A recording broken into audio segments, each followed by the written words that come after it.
Hello and welcome to How to Deal When the Shit Gets Real podcast. I'm Rietta. And I'm Connie. And we are two foodie cousins. Or we're hungry cousins. Hey, always hungry.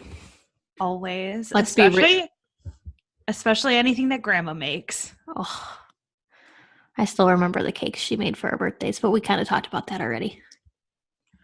Did we? On the podcast? Yeah, like a million episodes ago. Oh, well, they were pretty fabulous. I'm going to try and do that with my own children. I can hope. I'm practicing. I've got a lot of baking that I do. Yeah, me too. And plus I watch the Great British Baking Show, so you know. Oh my God, I just started binging it for the second time. Well, there's new episodes out right now that are only on Netflix, so. I know. It's awesome. I love it. It is. But anyway. Yeah, we're talking about food, favorite foods, all that kind of favorite foods to make, favorite foods to just eat. Because in my opinion, some foods it's like, wow, that's like a lot of work for not. I'd rather just go and get it. Favorite recipes, long time recipes, all that stuff. Oh yeah. So I actually was just thinking right now that the one thing that I love to eat and I wish I could make it, but it never turns out right, is broccoli and beef, like Chinese food. Oh, beef and broccoli and beef. Yeah. Mm-hmm. Beef and broccoli, beef, whatever. Yeah, whatever. Mm-hmm. I have made it, and it tastes all right. But I feel like every single time, like when I make them, like there's just something missing. And then we like get takeout for Chinese, and I'm like, this is great. I love it. Why? What? I'm like, I must be missing like the MSG or something. I don't know. Go into the Chinese restaurant and be like, so, can I have your beef and broccoli recipe? Right. Actually, though, I do think I remember seeing it for some things. Panda Express. I mean, I know it's complete shit Chinese food. I mean, I like eating it, but like I know it's like nothing authentic or anything like that. Yeah. They actually, I thought they did post like their actual recipes. Like, I think they did for their orange chicken. Yeah, and I remember seeing like some other ones, like even in the restaurant. So I could probably find it. I'm like, I actually kind of given up because even like Tom, it's not like Tom was like, no, this is fine. Tom's like, it doesn't taste the same. Like him and I are both like on the same page. Yeah. That like, it just doesn't taste the same. So it's like, then why make it? Yeah, and my dad loves, we call them brown cookies. I think Grandma Shrank calls them molasses cookies. I don't know what they're actually called. That's what we call them. But no, I think they're the molasses. But either way, yeah, my dad calls them brown cookies. But that recipe is from Great Grandma Hewitt, my namesake. And when I first started to make them, it was like this huge pressure because Great Grandma Hattie was like the best baker. So my dad is always like, oh, no one can make it like her. And I'm like, okay, no pressure there. None at all. So the first few times it was like, And finally, like a couple years ago, I was making them. I always make them for Christmas. That's when I make them, of course. And sometimes I'll make them for my dad's birthday. Usually it's one or the other because my dad's birthday is January 6th. So I'd be making them like back to back. But finally, like 2 years ago, I made them and he was like, these might even be better than Grandma Hattie's. And I was like, thank God. So did you like find like a secret to it? Because I remember my mom finding like a secret to chocolate chip cookies. Actually, a couple of secrets for chocolate chip cookies. Well, you know how Grandma Shrink makes them and they're like a blob? That is not how they're supposed to be at all. You're supposed to roll them out really, really thin. They're supposed to be like super thin. Mm-hmm. Not necessarily like wafer thin, but way thinner than Grandma Shrink does them, which is fine. It's a lot of work. I get why she doesn't do it. And I started off trying to like roll them with a rolling pin, but because they have molasses in it, they're too freaking sticky, and that's just a disaster. So then I tried to smash them like with a spoon or like the bottom of a cup, just something smaller that's flatter. And that didn't work either. I finally just started like putting a little flour like on my fingers and just like basically just mushing it with my fingers. and it works. It was basically just trial and error. But that was the big thing. Like, he wants them to be thin enough and then have like just the proper amount of frosting that it's like balanced, which is not easy to do. It sounds like it's easy to do, but it's really not. Well, I mean, and that if that's anything that I've learned from the Great British Baking Show, that's for sure it. Yeah, so I basically just finally got it down to like an art form. You're like, so this is how it works. Yeah, my But, mom, yeah. with like chocolate chip cookies, because I mean, there's like a million recipes out for Oh, chocolate yeah. chip cookies, but she doesn't like them how our one aunt makes them, where they're like super, super brown and super flat. She wants like a fluffier, Chewier. chewier Yes. cookie, and I believe how she got it to taste the best was browning the butter before you start making like the batter. Oh, yeah. That's like she was like, that's the way to do it. It usually does come down to the butter because like that's the thing that changes the most. If you notice, some people are melting the butter, some people are using it lukewarm, some people are like half miking it, like some people are browning it. Yeah. And the browning, it also gives it flavor too, because it gives it that nutty flavor. So I don't know. I don't remember. Like, I always thought my mom made really good cookies because I don't think she ever over baked them. Yes. And she kind of kept them in small little balls when she baked them. But like, which is fine with chocolate chip cookies, but not the brown ones. Yeah, no, yes, correct. But yeah, I believe that was what she was like, this is what makes it. I always underbake my chocolate chip cookies because I like them really like soft and chewy. Yeah, so I usually like not drastically, but just like a little bit. No, I totally get that, because to me it's weird when they do quote unquote biscuits, which are cookies. And they're always like, no, it has to have like a snap or a crumble. I'm like, no, it needs to be soft and chewy. Yeah, I don't like crunchy cookies either, but and then everybody always uses gingerbread cookies, and I'm like, gross. No. Yeah, the only crunchy cookie I like are ginger snaps. But yeah, I'm with you. I don't like crunchy, but my mom, that's what my mom likes, is crunchy. So when they were visiting, I'd literally have to make like half the chocolate chip cookies underbaked and half of them like kind of overbaked because like crispy. Yeah, because Kyle and I like them underbaked, and my mom and dad my dad likes them. However, he just likes cookies, but my mom likes them over.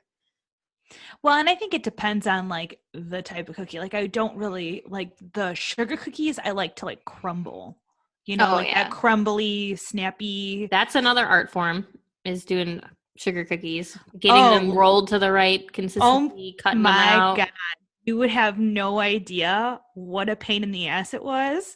When I was living with my mother-in-law, she said she was a baker.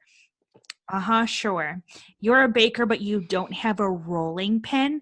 I was like, sure, me and my niece will make Christmas cookies this year. Let's start making Grandma Shrink's, the handed down recipe that we always use for sugar cookies. I love that recipe.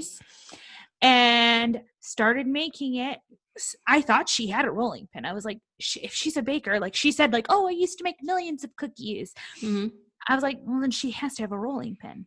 Nope. I ended up using a wine bottle to roll them out. Let me tell you, oh my God, it was the absolute worst. It is harder. Oh, it was, because like you have like one on one side to roll it out. So like it always ended up being kind of like uneven. Yeah. And then it got to a certain point where I was like, F it. Like, I don't care that some of these are thicker and some of these are thinner. We're putting them on a sheet, we're baking them, and we're done. Yeah. I mean, they still tasted good. They still tasted like the regular, like they weren't a complete, like they look like their shapes. It was all fine. It just, they were like, the thicknesses were not. Yeah, not all the same. Where they should be. Paul Holly would have scolded you. Oh, for sure. And then I would have told him to give me a rolling pin and it would have been fine. Yeah, the first year that I made sugar cookies by myself, it was fun. The stupidest thing that messed me up was I only had plastic spatulas, and they're too, they're thicker than like the metal ones. So you couldn't get underneath the sugar cookie to get it off the counter. So you have to have a thin metal spatula. And it was like this, you should have seen me and my mom like trying to use a knife to get the freaking cookie off. That's hilarious.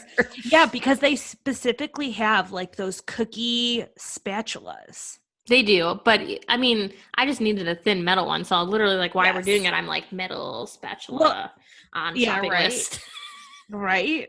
Well, they also now have like the thin plastic ones too, but to me, they don't hold up as well No, you have to have something that's because the sturdier bottom, because they well, flex.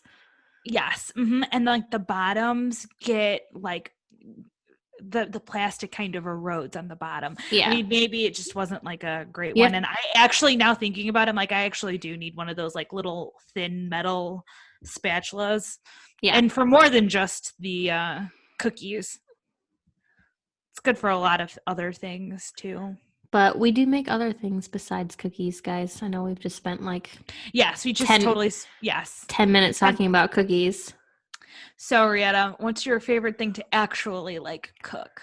Oh, I like making lots of things. I like making spaghetti because I've never bought, like, I'm just one of those people that I don't like buying the store-bought jars. Because my mom always made it from scratch. So I just kind of followed suit. And it's really not that hard. Yeah. You buy a can of sauce, a can of diced, and a can of paste. Mm-hmm. And you just cook up some onion and some garlic in a pan and then put the stuff in and spice it how you want to. And really, that's it. I use a little bit of brown sugar because it cuts the acidity of the tomatoes. So I like to make that, and Jackson actually really likes it. It's actually a food that he will eat, which is awesome because he doesn't really eat a lot of home-cooked meals. And then I have my, gosh, I guess it's like 4 generations old. So my great-great-great-grandpa's. Yeah, something like that. Swedish meatball recipe, which is another thing that took me a while to like perfect. Yes, to perfect, because there's a very fine line with salt in those. Like if you don't put enough in, it doesn't taste right. And then of course, if you put in too much, it doesn't taste right. So like it sounds so stupid and easy, but literally I had to find like the perfect amount of salt where they tasted good. No, that for sure makes sense. And they're a lot of work. So like when you mess them up, it's really frustrating because you have to individually. I usually use what do you call those scoopers? The ice cream scoopers, but like Yes. the minier ones. I use them for cookies too, but I use them for the meatballs because then they're all the same size and it kind of already gets it in a ball for you. And you don't have to get your hands all sticky rolling them. But I mean that's a lot of work. You have to roll them all out individually, and then you can only get so many in a pan at a time. So you're usually doing multiple pans at once. You can put them in the oven, but I like to pan cook them better. So those are 2 of my favorites. What about you? Well, I like doing Grandma Shrink's, but I mean, we can't really eat this anymore. Grandma Shrink's shell recipe, the Italian stuffed shells, those are my favorite. My husband loves those. But it's always been like a favorite food as well. So it's like, oh, great, I can make it like homemade, my grandma's recipe. Plus it's pretty much almost always been like one of my favorite dishes. Can't really eat it now, but whatever. And I don't know. I've because of going to like low carb, I've experimented a lot. So now I just kind of like trying new things. I made a bacon cauliflower risotto the other day, so that was pretty good. That sounds good. It was. I mean, cauliflower rice is completely different than normal rice or risotto, but you do what you can.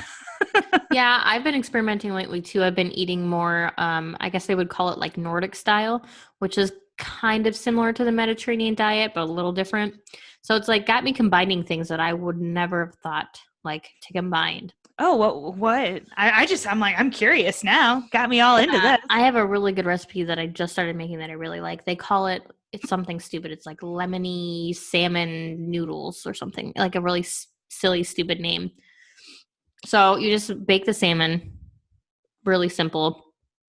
I think it's just salt, pepper, oregano, and then you squeeze lemon over it and just cook it, covered up with tinfoil.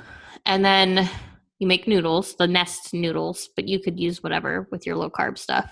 But the little nests are, they're only like this big. So you're getting a Yeah. really small portion of it. I know you guys, people out there, I'm showing Connie this big and you guys can't see. Let's see. It's like Like a size of an egg, honestly. yeah, That's yeah, what it that's a looks good like to that's me. no, that's a good reference. It's like the size of an egg. So it's not a whole lot of noodles. You can buy them in like packs of several of them. And in the water with the noodles, you cook green beans and broccoli with it.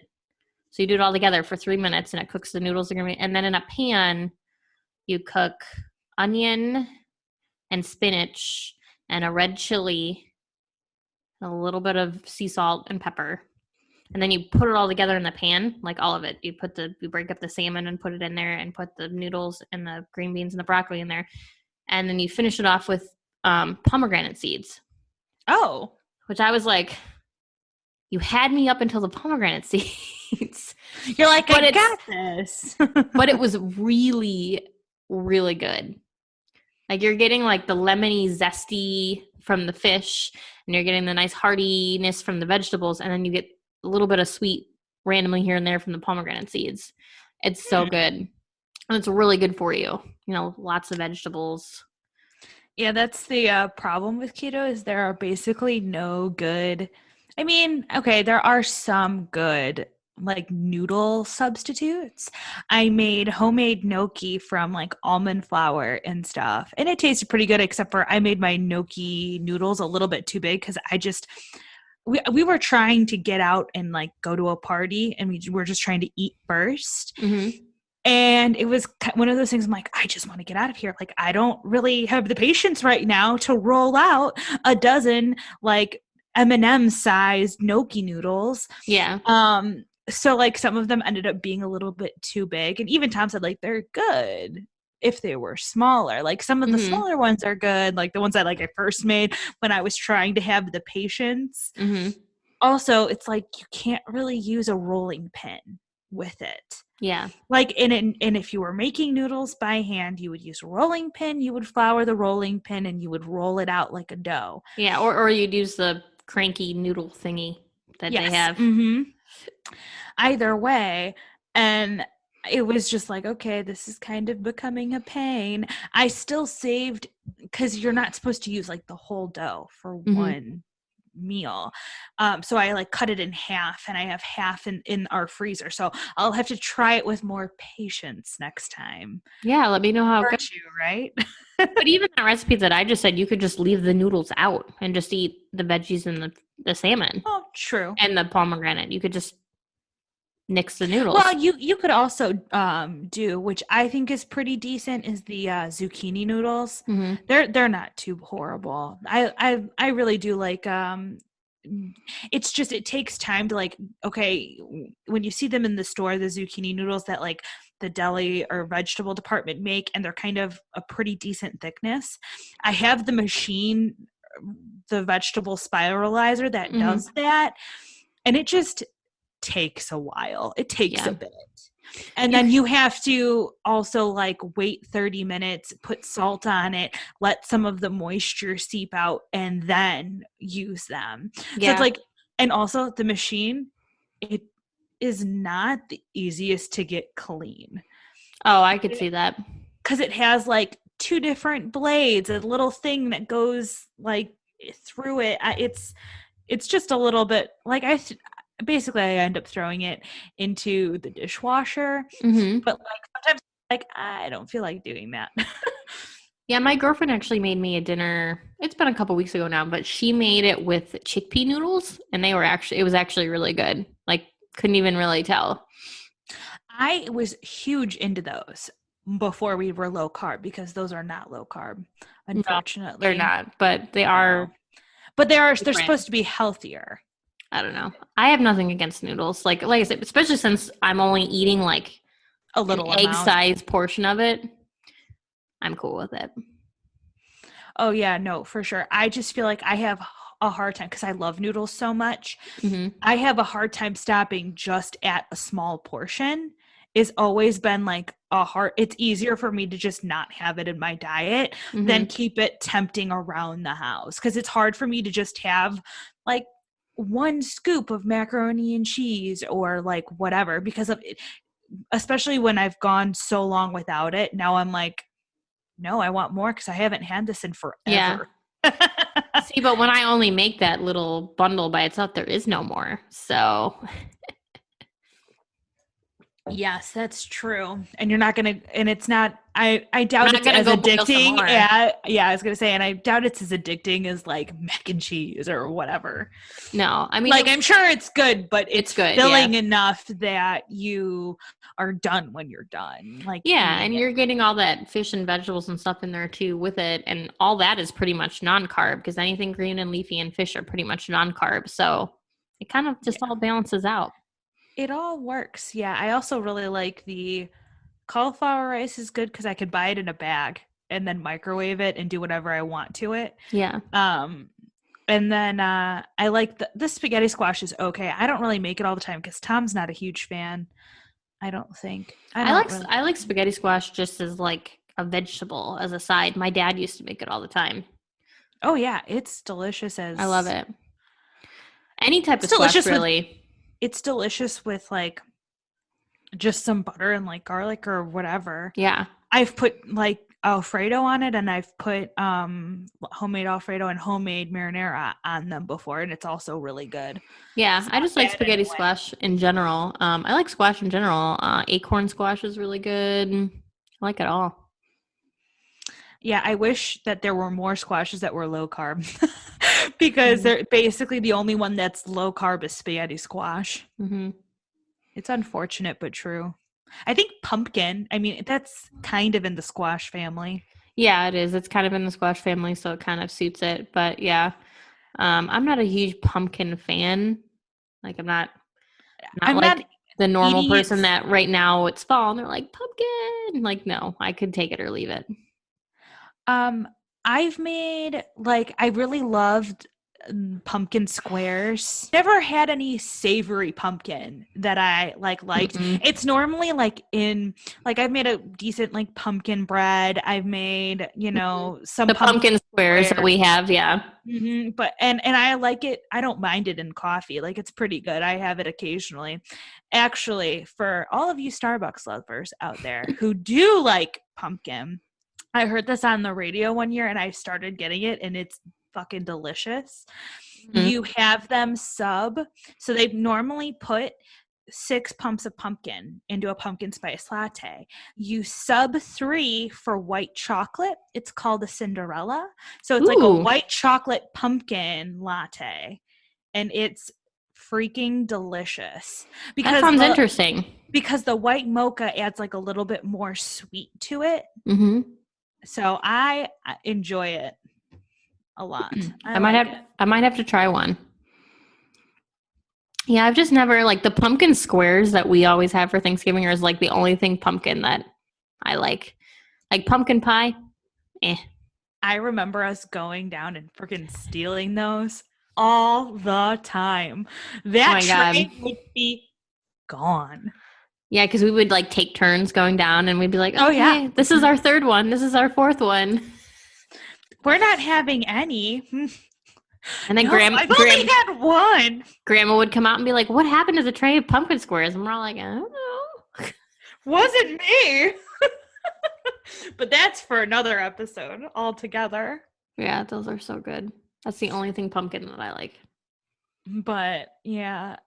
So is there any like experimenting cooking that you do? Trying different stuff?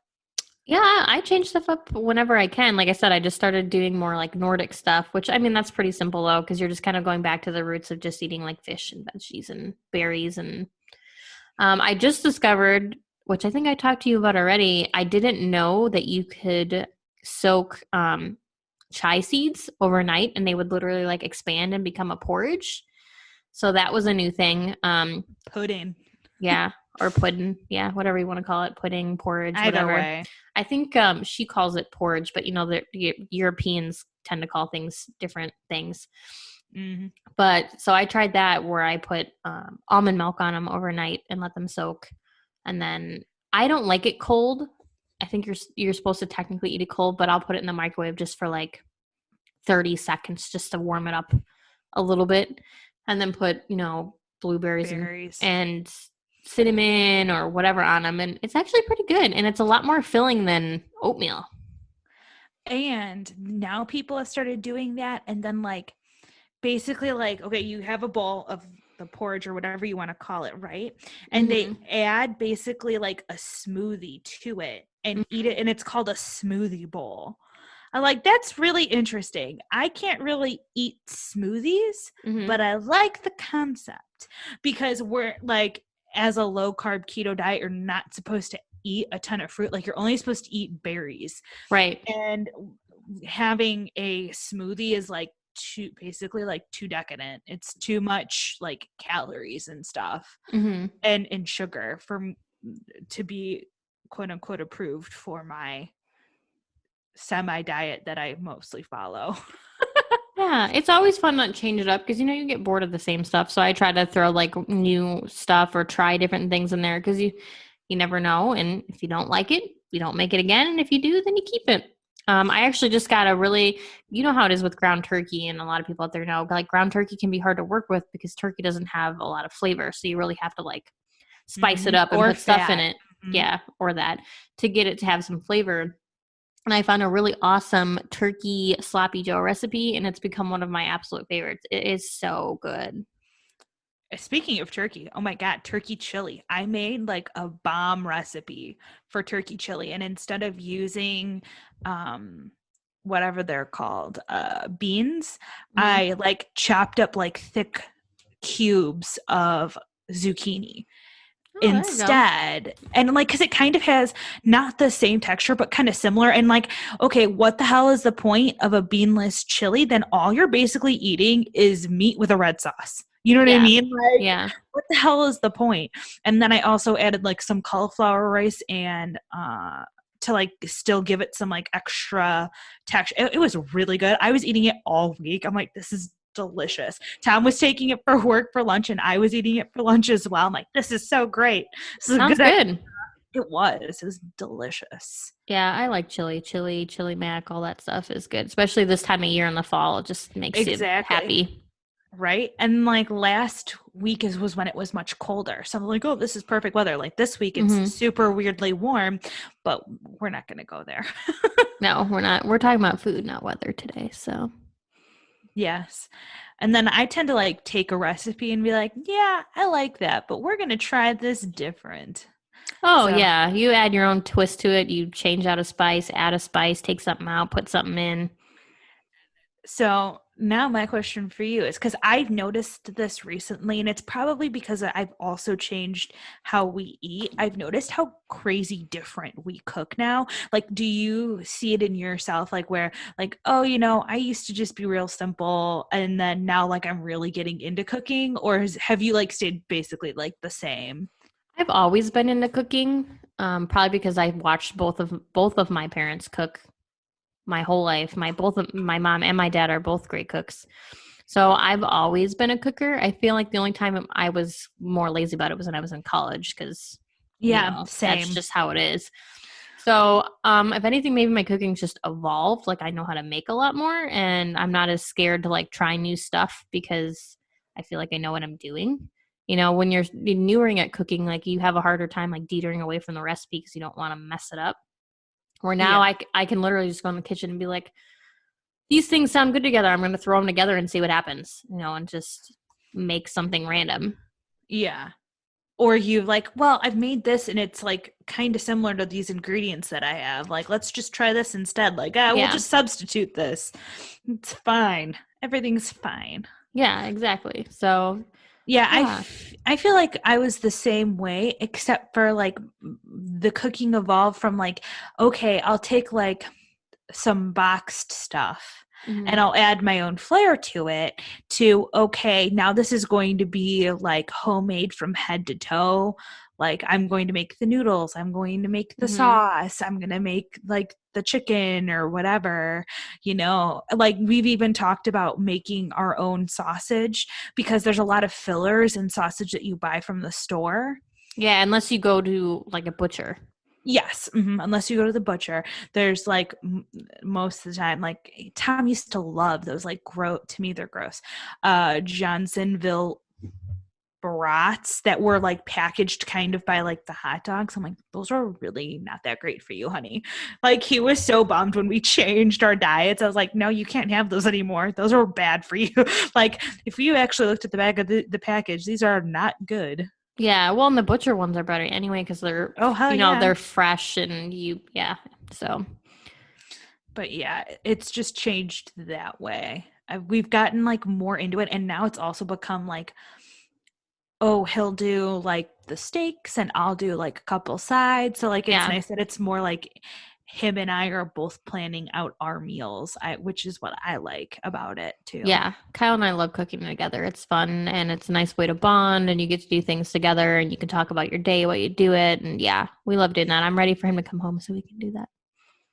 Have you actually tried getting like Jackson to cook with you? I'm just curious. Or is he too young still? He's I've not really tried. interested. He's not really interested, which is fine. He's still young. He'll occasionally bake with me if he's in the mood, but you Oh, know how that's nice kids, though. our kids are. They don't have a lot of patience, so he Yeah. usually gets bored with it and it's like, okay, I'm gonna go do something else. I'm like, all right. Yeah, I feel like I remember, especially our childhood, it was definitely like baking. Like I remember helping with baking because like they would let me, oh yeah, go over to the pot of flour and you can measure it out. You know what I mean? Like Yeah, it was easier to include me because there wasn't any sharp knives or yeah, heat involved until you tossed them into the oven. yeah. And then of course frosting was easy. Like, here, take this cookie and just slap this color on here or that color. Okay, don't eat it. Okay.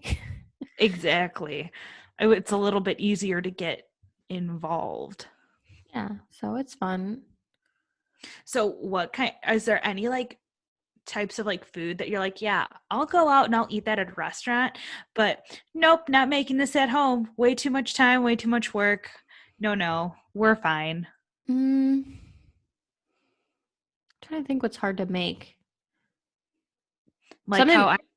I So, said my Chinese. yeah, you're Chinese. The other thing I think is frustrating to make, but it's not necessarily hard, is like crab legs. But it's because crab legs are a pain in the ass to open. Like, so even at a restaurant, I'm like, I want to order them, but there's so much work for so little meat.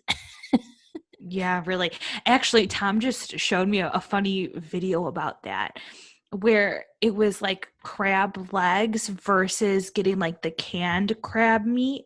Hmm. And it was like, yeah, unless it's under like $1.50 a pound, you're better off just getting the crab meat like in a can. Interesting. Well, that's good to know. And yeah, I just don't feel like dealing with that. I feel like I've been wanting to make sushi, but I feel like that is a big endeavor. So I That really haven't done is. that because you have And you like, need that rolling kit or whatever to yeah, roll it like, all up. and I feel like if I roll it, it's just going to be a hot mess. So I haven't gone down that road yet. You're Maybe like, one I day. want to, but well, and also there's like a lot of like in elements that you need to get right to be able to even like cut the roll. Like you have to get Yeah, the rice sticky and correct so that it'll actually roll, and then when you cut it, it'll stay together right. because like it's basically the glue. Yeah, pretty much. Yeah, the rice is holding everything in, and so if the rice is messed up, then the whole thing is Yes. effed. Like I feel like I feel the same way about that, Yeah, especially because like there's also really no way to make that keto at all. yeah. Like cauliflower rice is not going to do it because it will never stick together Yeah, it won't like stick like that. that. Yeah. Yeah. I mean, they make the ones with the rice paper and you could just make it with the rice paper and then just take the paper off and just eat the inside, but that kind of defeats the point. The purpose, yep, that Yeah. defeats the purpose for And sure. I also feel like I'm not going to make it when I live on an island where like they make amazing sushi for me. So like, why am I going to go through all that work when I can go down the street and get it? Yeah, you could just do that the next time you move when there's not great sushi, right? Like Yeah. there's always time whenever you get like fed up, you know? Yeah. And the only other thing, but I still make it. I haven't recently, that is a lot of work, is pizza because I literally make pizza Mm-hmm. completely from scratch. I make the dough, the sauce, everything. And it's literally an all day endeavor.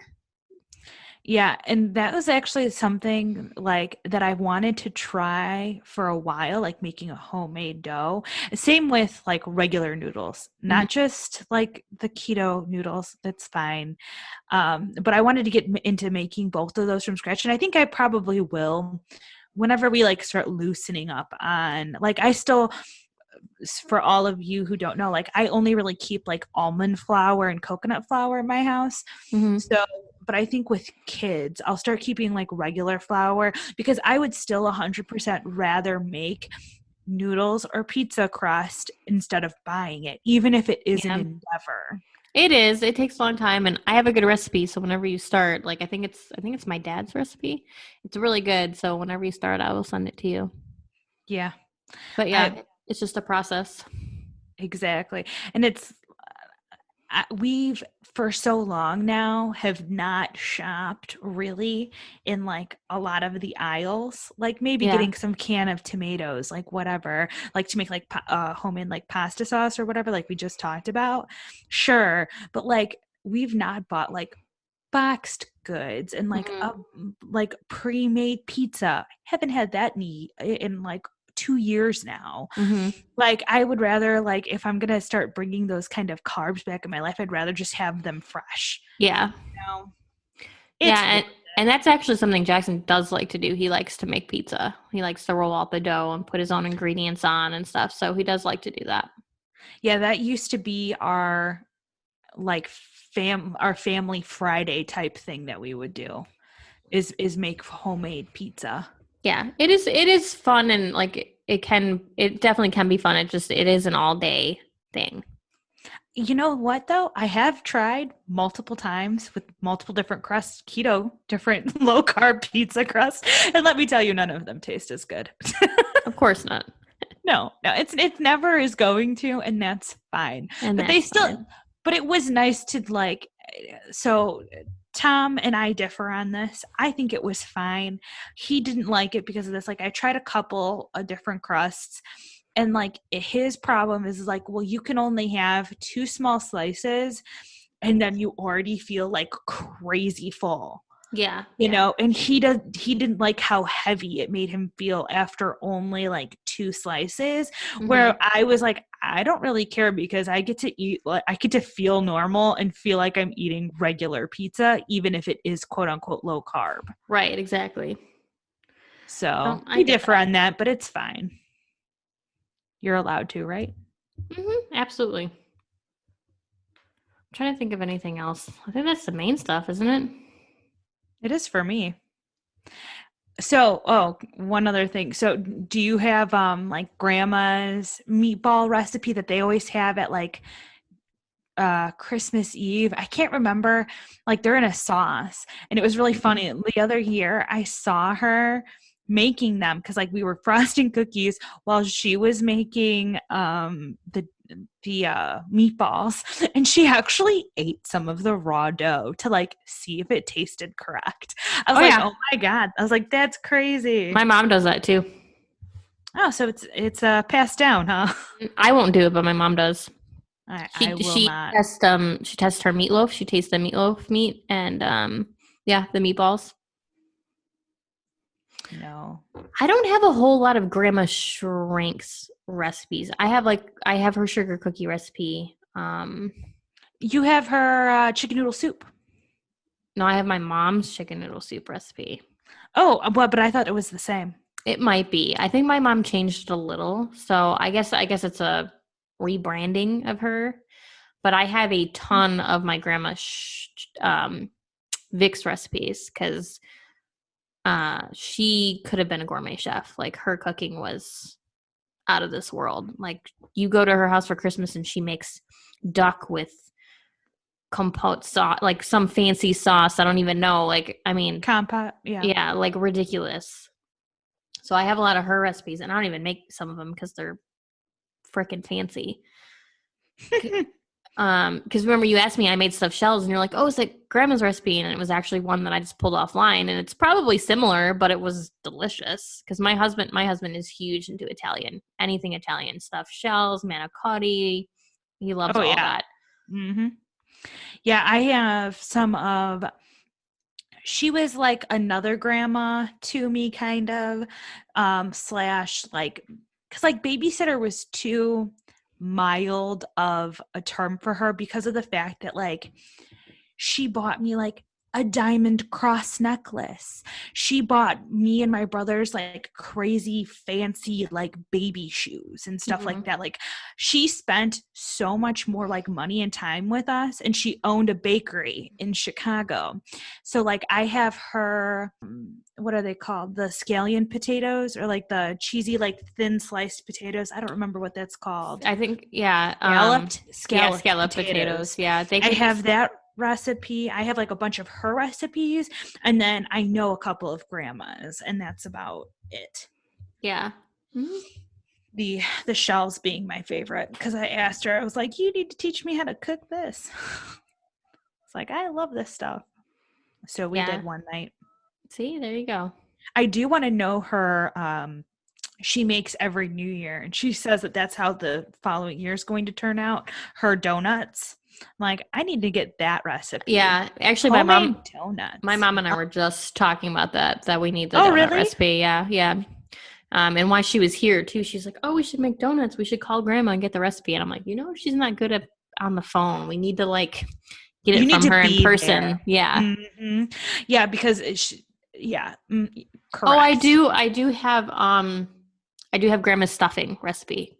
Yeah, so do I. Because I've been doing Thanksgiving for 10 years now, so I have her stuffing. Oh my God, though, last year, I don't know if it was because it was my mom's written down version of grandma's stuffing or what, or if it was just me being like a dumb blonde. I don't really know. But like, so I had her stuffing recipe, and like, okay, made all the ingredients that she had in there. But for whatever reason, I like doubled the amount, or like the amount of bread wasn't like on it, or I don't know. So I'm like, I don't know how much bread to use. And I don't know if it was because it wasn't written down on the recipe, or if like it wasn't like specified. It was like one package of bread, and I was like, I don't know what to do. Like, these don't really seem like big packages of bread. Am I supposed to use multiple? It was fine. Like, the recipe turned out fine. It was just not, I didn't have a big enough bowl to mix it all in. So it didn't get moist enough, but I have a big enough bowl this year. Yeah. Well, I do it over the stove, and I want to say it's 4 cups of bread. It's either 4 or 2, because sometimes I double it. So I'm not sure if my brain is doubling it or if it's just, but yeah. I do it over the stove and then just slowly dribble the chicken broth over it to start getting it sticky. Well, either way, I didn't think it out enough to do it on the stove, because I just had everything sauteing in a small pan. There's no way you were going to fit 4 cups of anything in a small saute pan. Oh yeah, no, you got to use a big pan. Yeah. And so I was like, okay, well, but this year I'll do it correctly. I'm like, okay, learn from that. Yeah, you didn't do that, right? I usually end up, last year I made was it last year? Yeah, I think it was last year. Yeah, last year I made a really big turkey. I made like a 22-pound turkey. So I think Hey, me too. I think I quadrupled it. I made stuffing times 4. Yeah. Stuffing is the best part, but we really should all save this for next episode. Yes, we will. Talk about Thanksgiving. So that's the end of this one. Yes, exactly. Where we just take a little foray into food, keep it a little bit lighter in these interesting times we're having. No kidding. So this is how to deal when shit gets real. And if you want any recipes, let us know on our social media. Please do. All right. Or if you have any recipes. Or if you have any recipes. I love all recipes, and I try a million different things, especially because I'm low carb. So check us out, leave comments, leave recipes, and we'll see you next time.